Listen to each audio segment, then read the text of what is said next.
massa. Saya akan memperkenalkan rekan-rekan saya dalam Wikipedia. Pertama, Muhammad Irfan dengan NIM 3519039. Dua, Wode Eva Sartika 3519047. Sarah Aulia Rahma 3519054 dan Anida Farha 3519058. Apa yang dimaksud dengan komunikasi publik atau retorika? Komunikasi publik atau retorika adalah sesuatu yang sama dengan seni atau sejenis kepandaian dalam melakukan pidato, di mana seseorang berbicara menyampaikan hasil pikirannya dari lisan dengan cara memperhatikan aspek-aspek dalam pemilihan intonasi yang tepat dan pemilihan kata bahasa yang benar agar pesan dapat tersampaikan dengan baik oleh pendengar. Dalam komunikasi publik atau retorika, seorang pembicara meyakinkan pendengar agar memahami beberapa aspek-aspek retoris, yakni etika atau kredibilitas, logika, dan emosi.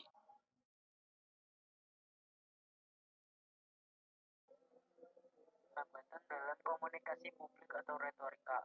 Hambatan eksternal. Ini berasal dari luar dari pendengar. Hambatan ini juga dapat dipengaruhi oleh lingkungan sekitar, misalnya ada suara angin yang kencang, suasana pengap, atau keadaan-keadaan yang mengganggu lainnya.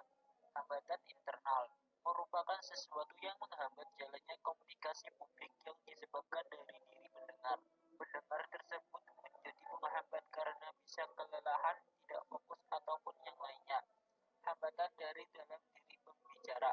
Hambatan ini terjadi apabila pembicara menggunakan bahasa asing yang sulit dipahami oleh pendengar. Bisa juga terjadi karena pembicara tidak menyampaikan pesan dengan baik, sehingga audiens sulit memahami perkataan dari pembicara. Pengertian komunikasi massa. Komunikasi massa merupakan jenis komunikasi melalui perantara media massa modern, terjadi dari surat kabar yang memiliki peredaran yang luas, siaran radio dan televisi yang menunjukkan kepada khalayak, dan film yang ditayangkan di gedung-gedung bioskop. Proses komunikasi massa lebih kompleks dari pembuatan dan penyaluran pesan-pesannya yang dibandingkan dengan jenis komunikasi lainnya. Media komunikasi yang tergolong media massa yaitu media elektronik atau radio dan televisi, media cetak atau surat kabar dan majalah, dan media film. Film sebagai media komunikasi massa ialah bioskop.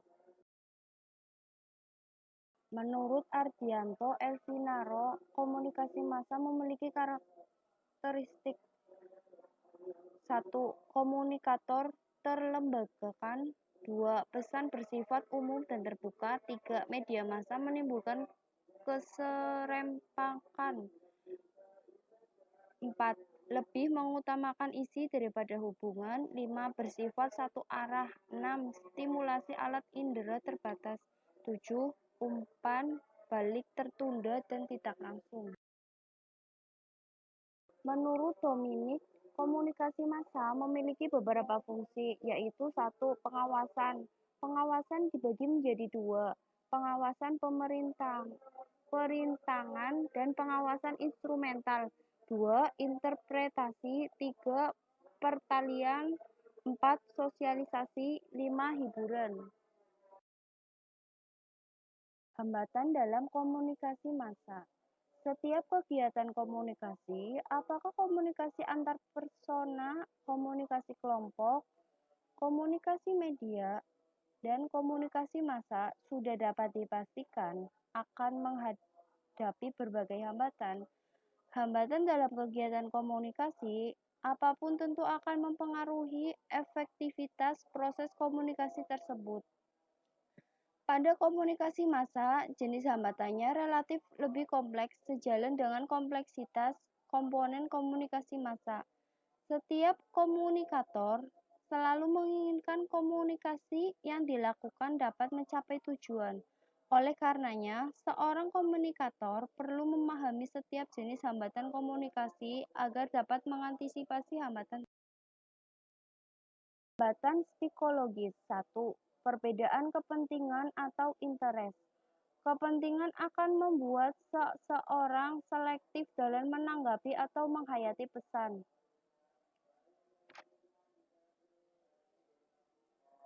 Sebagaimana telah diketahui bahwa komunikan dalam komunikasi massa sangat heterogen atau usia, jenis kelamin, pekerjaan, pendidikan, dan lain-lain. 2. Prasangka projektif. Prasangka berkaitan dengan persepsi orang tentang seseorang atau sekelompok orang lain dan sikap serta perilakunya terhadap mereka. Persepsi adalah pengalaman tentang objek, peristiwa, atau hubungan-hubungan yang diperoleh dengan menyimpulkan informasi dan menafsirkan pesan. Stereotip merupakan prasangka sosial bergandengan dengan stereotip yang merupakan gambaran atau tanggapan tertentu mengenai sifat-sifat dan watak pribadi orang atau golongan lain yang bercorak negatif. Apabila dalam proses komunikasi massa ada komunikan yang memiliki stereotip tertentu pada komunikatornya, maka dapat dipastikan pesan apapun tidak akan bisa diterima oleh komunikan. 4. Motivasi atau motivation.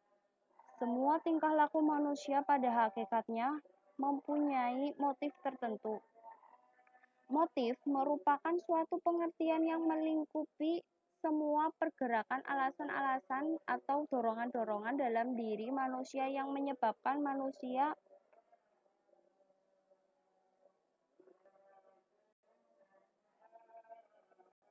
berbuat sesuatu.